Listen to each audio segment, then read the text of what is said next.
اعوذ باللہ من الشیطان الرجیم بسم اللہ الرحمن الرحیم۔ اربوں خربوں درود و سلام حضرت محمد مصطفیٰ صلی اللہ علیہ وآلہ وسلم پر اور آپ کی آل پر۔ دا نالج فیکٹری کے ساتھیوں السلام علیکم۔ معزز خواتین و حضرات، حضرت سیدنا صدیق اکبر رضی اللہ تعالیٰ عنہ کا عہد خلافت ہے۔ یمامہ کے میدان میں 1200 صحابہ کرام کی لاشیں بکھری پڑی ہیں۔ کسی کا سر تن سے جدا ہے، کسی کا سینہ چیرا ہوا ہے، کسی کا پیٹ چاک ہے تو کسی کی آنکھیں نکلی ہوئی ہیں، کسی کی ٹانگ نہیں تو کسی کا ہاتھ نہیں ہے، کسی کا بازو کندھوں سے جدا ہے، کسی کی ٹانگ جسم سے الگ پڑی ہے اور کسی کا جسد خاکی ٹکڑوں میں بٹا ہوا ہے۔ یہ 1200 صحابہ کرام اپنے خون میں نہا کر یمامہ کے میدان میں اس شان سے چمک رہے ہیں کہ چرخ نیلوفری پہ چمکنے والے ستارے انہیں دیکھ کر رشک کر رہے ہیں۔ یوں محسوس ہو رہا ہے کہ آسمانی ہدایت سے ایک کہکشاں زمین پر اتری ہے۔ یہ کون لوگ ہیں؟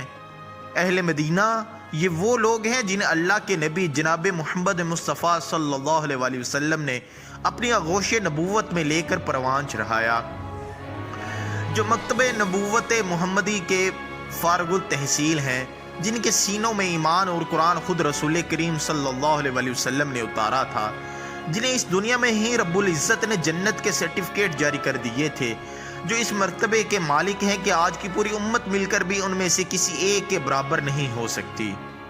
یہ شہداء جو شہادت کے سرخ قبا پہنے استراحت فرما رہے ہیں، ان میں سے 700 حفاظ قرآن ہیں، 70 بدری صحابہ ہیں جو کفار و اسلام کے پہلے مار کے غزوہ بدر میں اپنی جانیں ہتھیلیوں پہ لے کر رسول کریم صلی اللہ علیہ وآلہ وسلم کے پرچم تلے میدان بدر میں اترے تھے۔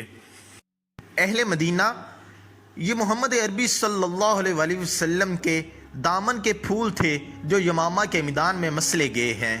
یہ رسول رحمت صلی اللہ علیہ وآلہ وسلم کی جولی کے موتی تھے جو یمامہ کے میدان میں رل گئے۔ یہ سرور کائنات صلی اللہ علیہ وآلہ وسلم کی پچھلی راتوں کے آنسو تھے جو خاک یمامہ میں جذب ہو گئے۔ اے افراد ملت اسلامیہ، ان عظیم ہستیوں سے کس مسئلے کے لیے پردیس میں جا کر اپنی جانیں نچھاور کی تھیں؟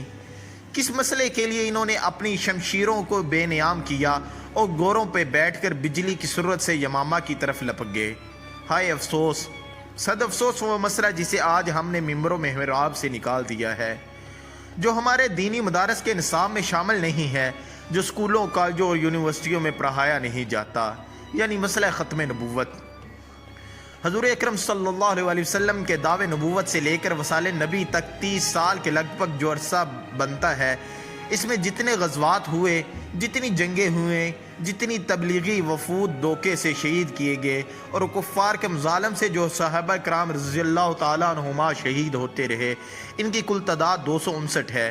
یعنی پورے دور نبوی میں پورے اسلام کے لیے جو کل صحابہ شہید ہوئے ان کی تعداد 259 ہے، اور صرف مسئلہ ختمہ نبوت کے لیے جو صحابہ شہید ہوئے ان کی تعداد 1200 ہے، جن میں سے 700 حفاظ قرآن ہیں۔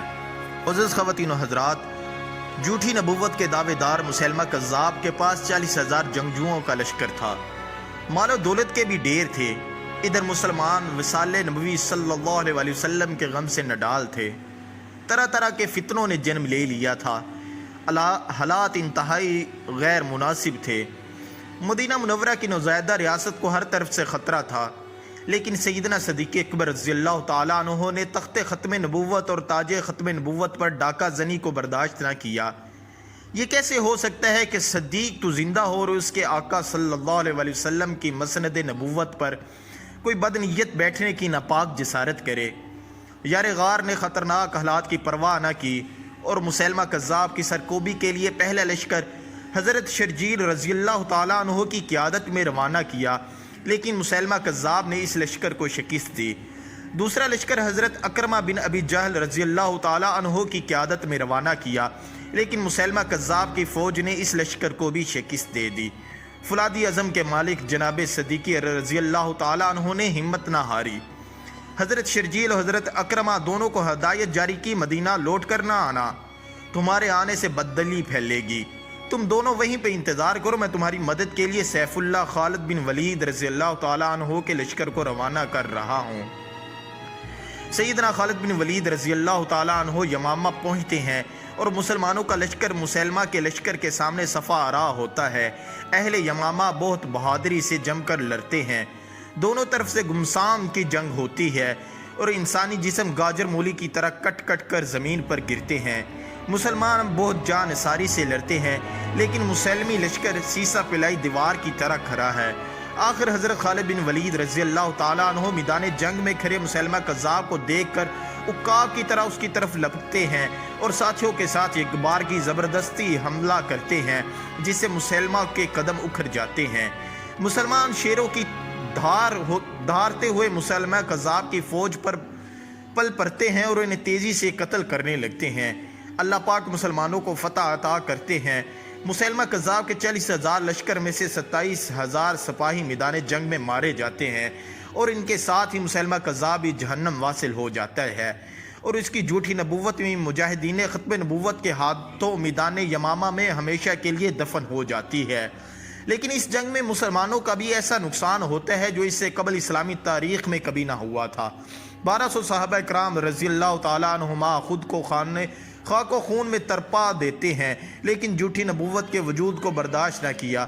انہوں نے اپنی بیویوں کو بیوہ کر لیا، اپنے لاڈلے بچوں کو داغ یتیمی دے دیا، برے والدین کو بڑھاپے کی لاٹھیوں کو توڑ دیا، اپنے پیارے وطن مدینہ منورہ کو خیر باد کہہ دیا، مسجد نبوی اور روضہ رسول صلی اللہ علیہ وسلم سے جدائی برداشت کر لی، لیکن ان کی غیرت جھوٹی نبوت کو برداشت نہ کر سکی۔ حضرین اکرام، صحابہ کرام کے عہد کا جھوٹا نبوت کا دعوے دار مسیلمہ کذاب تھا اور ہمارے عہد کا جھوٹا نبوت کا دعوے دار مرزا قادیانی ہے۔ مرزا قادیانی کا فتنہ مسیلمہ کذاب کے فتنوں سے بہت بڑا ہے۔ مرزا قادیانی نے پہلے نبی، پھر پیغمبر اور پھر رسول ہونے کا دعویٰ کیا۔ نبی کریم صلی اللہ علیہ وسلم کے مقابلے میں نبی، پیغمبر کے مقابلے میں پیغمبر، رسول کے مقابلے میں رسول اور کتاب اللہ یعنی قرآن مجید کے مقابلے میں کتاب۔ حضرت علامہ اقبال نے فرمایا تھا کہ قادیانیت یہودیت کا چربہ ہے۔ چربہ مطلب اس کی نقل ہے۔ جتنے خطرناک مسیلمہ کذاب کے پیروکار تھے، اس سے کہیں زیادہ خطرناک مرزا قادیانی کے پیروکار ہیں۔ مرزا قادیانی اور اس کے شیطانی جماعت کا کفر مسیلمہ کذاب اور اس کے ابلیسی پارٹی سے زیادہ موذی ہے۔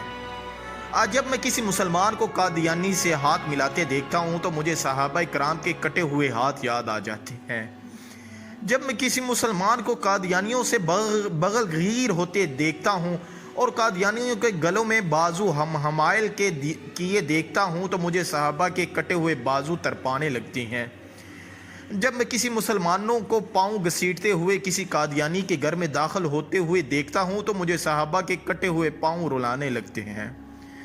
جب میں کسی مسلمان کو قادیانی سے ٹھنڈی میٹھی باتیں کرتے سنتا ہوں تو میرے کانوں میں میدان یمامہ میں مرتدین کے خلاف لڑتے ہوئے صحابہ کی زبان سے تکبیر کی ولولہ انگیز صدا گونجنے لگتی ہیں۔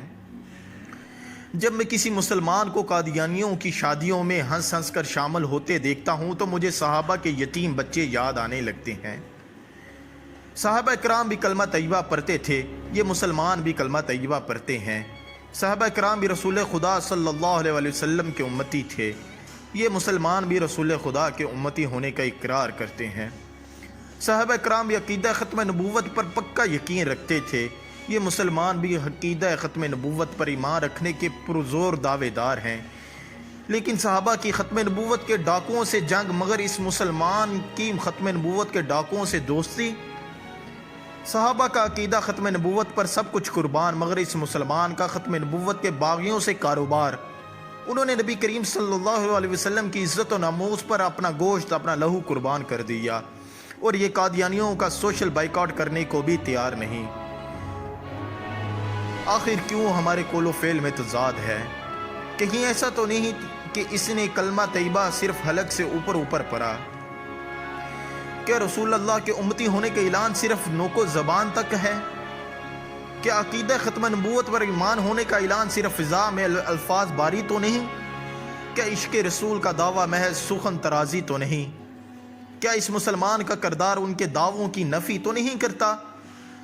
مسلمانوں، جس جسم کے رگ و ریشہ میں رسول کریم کی محبت ہوتی ہے وہ جسم قادیانیوں سے ہاتھ نہیں ملایا کرتے، وہ جسم قادیانیوں سے بغل گیریاں نہیں کرتا، وہ جسم قادیانیوں کی تقریبات میں شامل نہیں ہوتا، وہ جسم کسی قادیانی سے مل نہیں سکتا۔